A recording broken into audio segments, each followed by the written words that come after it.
Claire always knew her brother Brian was the favorite. He had the polished suits, the Ivy League degree, the effortless confidence that made people trust him before he even opened his mouth. Claire had none of that. She had late nights, coffee stains on business plans, secondhand furniture in a tiny studio office, and a dream nobody in her family took seriously, especially her father.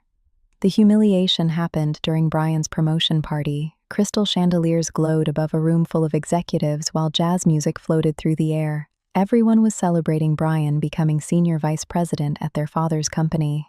Claire stood quietly near the back of the room, holding a handmade gift she'd spent 3 days creating. A carved wooden model of the old garage where she and Brian used to build imaginary businesses together as kids. For a moment, she almost believed the night might feel warm. Then Brian lifted his champagne glass and smiled at the crowd. "I think it's finally time my sister stops pretending she's an entrepreneur," he joked. Laughter spread instantly across the room. Even their father laughed. Even Claire's ex-boyfriend smiled awkwardly into his drink. Brian continued casually, like he was announcing a harmless business deal. "I'm making my first acquisition tonight," he said. "Claire's little company." More laughter. Their father nodded approvingly. "You'll finally have some stability, sweetheart," he added gently, as if she were a child, as if the business she built from nothing was just a hobby waiting to fail. Claire didn't argue, didn't cry, didn't defend herself. She simply placed the wrapped gift on the table and walked out into the cold night air without saying a word.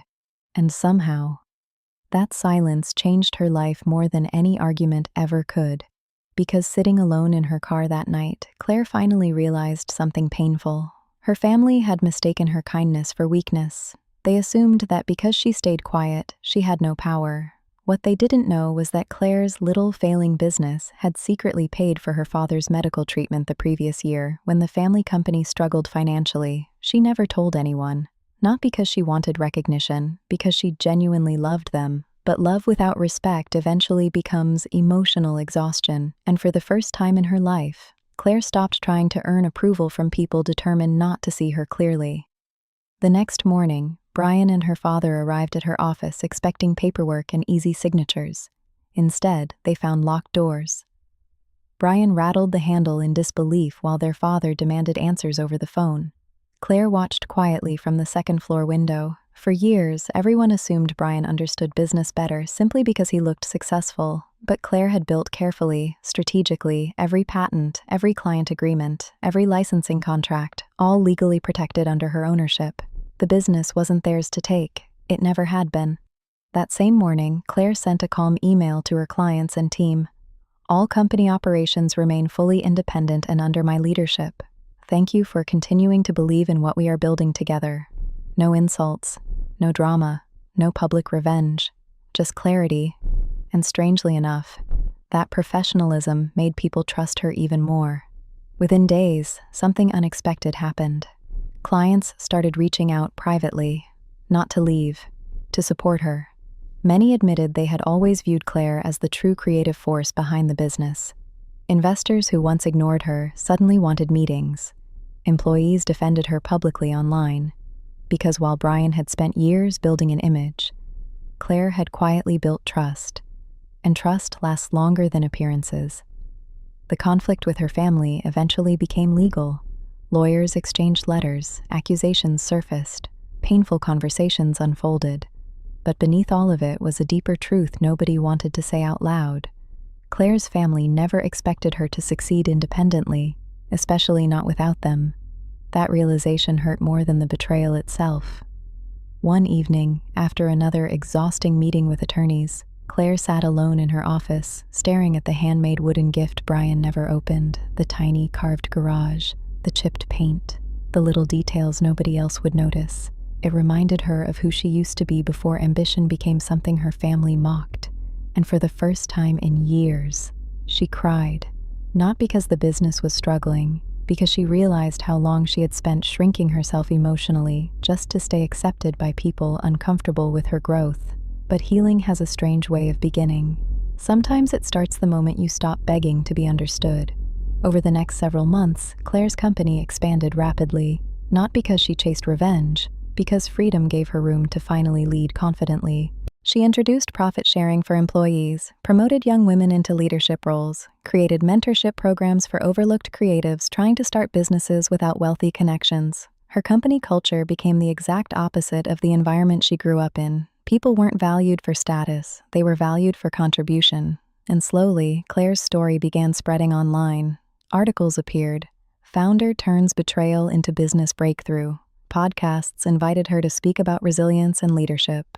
Young entrepreneurs started messaging her every day. Many shared the same fear.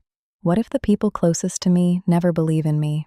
And Claire always gave them the same answer. Sometimes people can only understand your growth after you stop asking permission to grow. Meanwhile, Brian's own company quietly began collapsing. The polished image he spent years protecting started cracking under pressure. Partnerships dissolved, investors backed away, projects failed.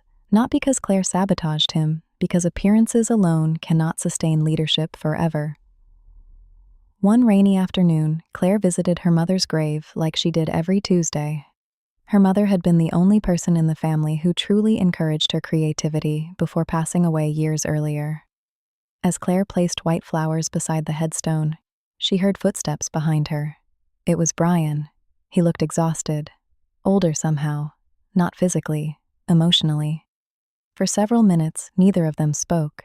Then quietly, Brian admitted something Claire never expected to hear.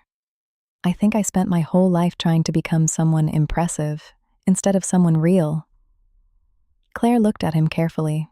For the first time, he didn't sound arrogant, just honest. He admitted he had always envied her ability to build genuine loyalty. People followed Claire because they trusted her, not because of their family name, not because of money, because she cared. That conversation didn't magically repair everything between them. Some wounds heal slowly, some relationships change permanently, but it mattered, because honesty finally entered a family that had spent years hiding behind performance and status. Months later, Claire received an invitation to her father's retirement gala. At first, she almost declined, but something inside her said to go, not for revenge, not for validation, for closure. The ballroom looked almost identical to the night everything fell apart. Same polished floors, same wealthy executives, same family friends whispering behind wine glasses. But this time, Claire walked in differently. Confident, grounded, whole. And when her father unexpectedly invited her to speak at the end of the evening, the room fell silent. Claire stepped onto the stage slowly, then she said something nobody there would ever forget. "For a long time, I believed success meant finally earning acceptance from the people around me. But eventually, I learned something more important. Real success is becoming someone you can respect even when others misunderstand your journey." The room stayed completely quiet. Claire turned toward her father gently. "You taught me ambition. Life taught me resilience. And somewhere along the way, I learned how to build a life that no longer depends on approval to feel meaningful." Her father lowered his eyes, not angry, reflective. And for the first time in her life, Claire didn't need anything more from him, not praise, not permission, not recognition, because she had already given herself what she spent years searching for: self-worth. That night, Claire walked out of the ballroom into the cool city air feeling lighter than she had in years, not because she defeated anyone, because she finally stopped seeing herself through the limitations of other people's expectations. Today, her company mentors young entrepreneurs from difficult backgrounds, especially women who've spent years being called too emotional, too ambitious, or unrealistic. At the entrance of her headquarters, there's now a small engraved quote visitors see before walking inside. "You are not difficult to believe in. You are simply surrounded by people with limited imagination." And honestly, that became the real heart of Claire's story. Not revenge, not business, not proving her family wrong, but learning one life-changing truth. Sometimes the people who underestimate you are not seeing your limits. They are revealing their own.